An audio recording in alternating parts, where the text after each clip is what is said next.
Hey guys, welcome back to the channel. So it's Shalise, making a car video today. I actually just went live, so I'm filming this on a Saturday. I actually just went live, so I'll link the live below, but the live is still up in my feed.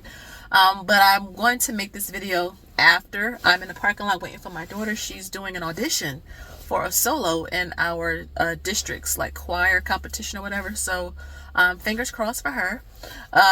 But while I'm here, I just want to make a video and answer a question. So as always, first, I'm not a financial advisor or fiduciary. I am an investor. Like you, we're in the trenches. We're buying and holding. We're building up our share sizes. We are building up our portfolios. And we're trying to get to financial freedom, whatever that looks like for us. And so that is what we're about over here. Beware of fake pages. I am not on Facebook or TikTok. If you see it, it's fake. I am on Instagram. I do have the little blue check now, so I am official over there. And here on YouTube. Someone asked me, I thought a pretty good question, what would I do in the next stock market crash, right? And specifically, they asked me, what will happen if SCHD crashes, right? And so I thought, let me make a video about this because I realized there's a lot of brand new investors, right? You're coming across content like mine. You're kind of interested in learning more about the market, and the sun is coming up. So just bear with me. It's 10 o'clock in the morning. Sun is coming up. We're going to roll with it, right? This is real life. But yeah, they were saying how do you respond? What will you do? How can we benefit from that? So I figured, let me make a video talking about what my husband and I do. And then those of you who are seasoned investors, you can leave some comments down below of, like your strategy, or what do you usually do when markets pull back, when they crash, etc. So there's a few things that we think about. Okay. So, because this person that asked the question was new to the channel, I told them to go back to my videos from 2022. So if you remember, in 2022, the market was not doing good at all. That's SCHD, that's your Teslas. Nvidia was kind of like at a standstill for a good minute. And so the markets weren't doing the best, right? And so, there was a lot of fear out there. But those who were still dollar cost averaging, those of us who kind of just looked past all of the fear and thought long term, were fine.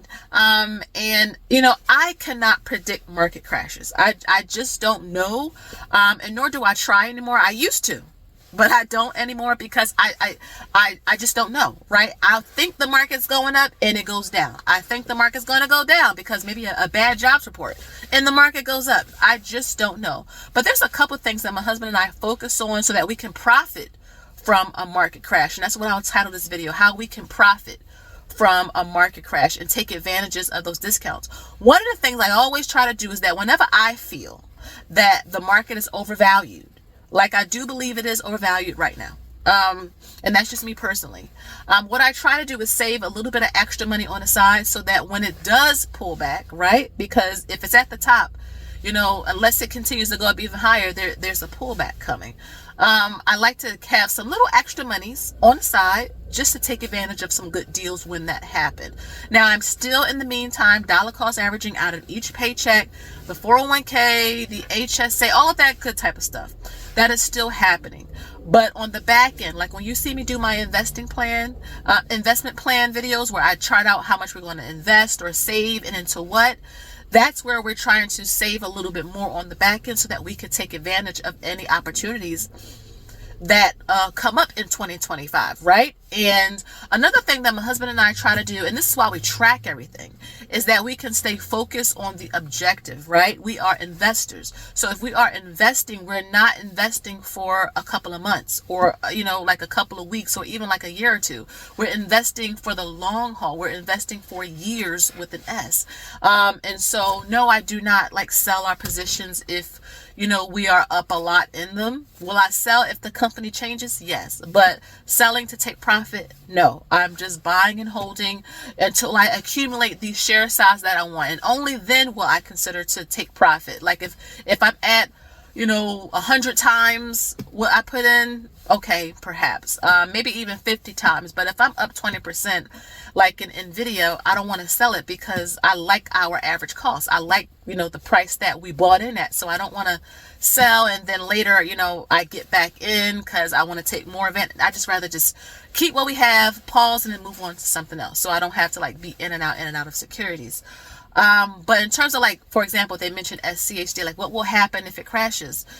If SCHD crashes, then probably a lot of the ETFs are going to crash. So a lot of times people don't realize is that SCHD and VTI and VOO, SPLG, etc. are managed by professional fund managers. They are passively managed. Now, there are some ETFs or index funds or whatever that are actively managed, but most of them are passively managed. But the fact is that there are professional fund managers behind the scenes deciding what companies will go into this fund, how much of that company will they put into this fund. That's why you're paying your expense ratios. It's the cost of getting in is to have the professionals behind the scenes doing it, dictating dividend payouts, all of that type of stuff. And so I feel like, if something happens with that, then the entire market, in my mind, is done for.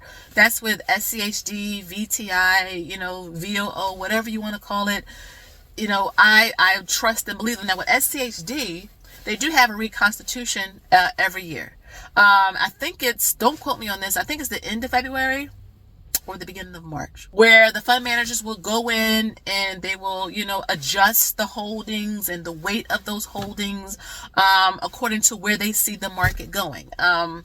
And so, we usually, it's like a big thing on YouTube when that happens. So I'll have a video about it when it happens.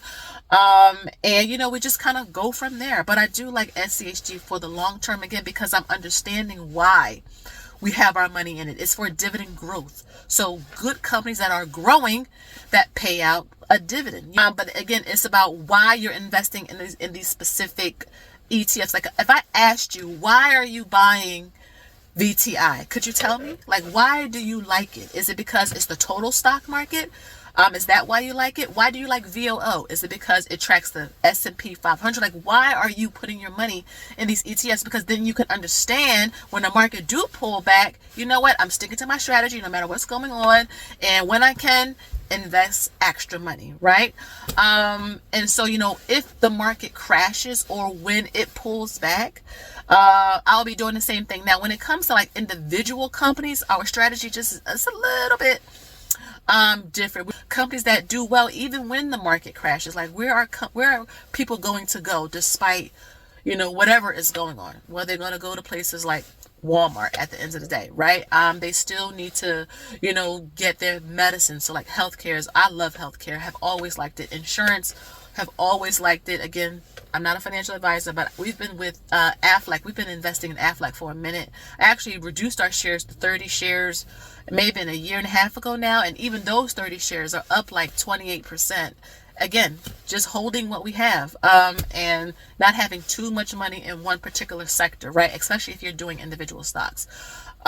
So again, just profiting off of a stock crash, have a nice capital. I actually have an Ally savings bucket that is titled retirement or investing. So when the market do pull back, I can have a nice chunk of change to just kind of throw in there. But otherwise, just dollar cost averaging, doing the same thing. Sometimes it's great just to turn the TV off, turn the phones off, and go for a walk.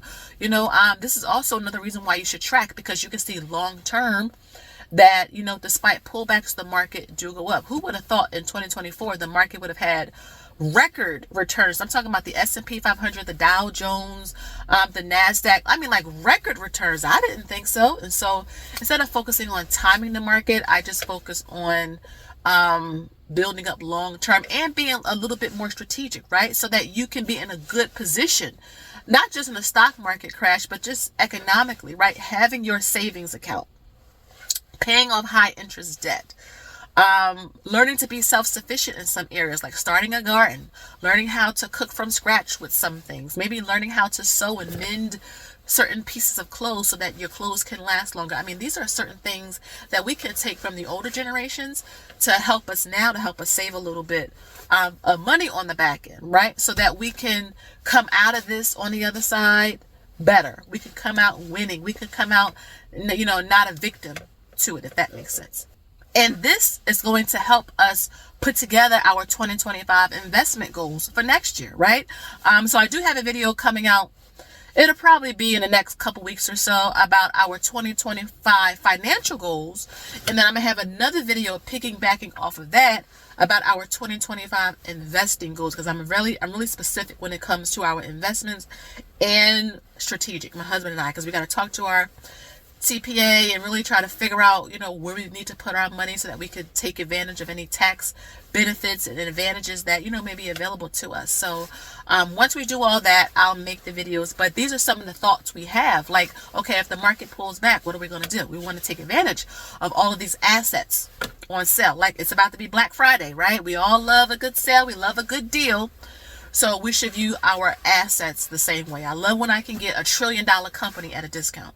I love it. I love when I can get $1 billion corporation at a discount, right? So that's just kind of where I was thinking. I had no script or anything for this video, just really conversation about, what can we do when the market crash, or if SCHD tank. I can control the controllables, right? That's like my thing. Control the controllables. I'll do the best that I can, and that's all that I can do, because that's literally with anything. You could be the healthiest person in the world and still get cancer, right? You can still have a stroke. So, you control the controllables, and that's all you can do. So again, guys, I hope that you enjoyed the video. Make sure you leave me a comment down below. What do you do? Or how do you prepare? Or how do you try to profit from a stock market crash, or when the market pulls back, or a recession? Like, what do you do personally? Okay. Again, guys, thank you so much for watching. If you want your 2025 investment planners, we are on the third batch, or the third round of inventory. So if you want to take advantage of that and get yours and be ready with us for 2025, make sure you check out the link below. I also have the link down below of the full walkthrough so that you can see it, along with the 3 spreadsheets that you will be getting. Again, but smash, like, share, and I'll see you all in my next video. Bye-bye.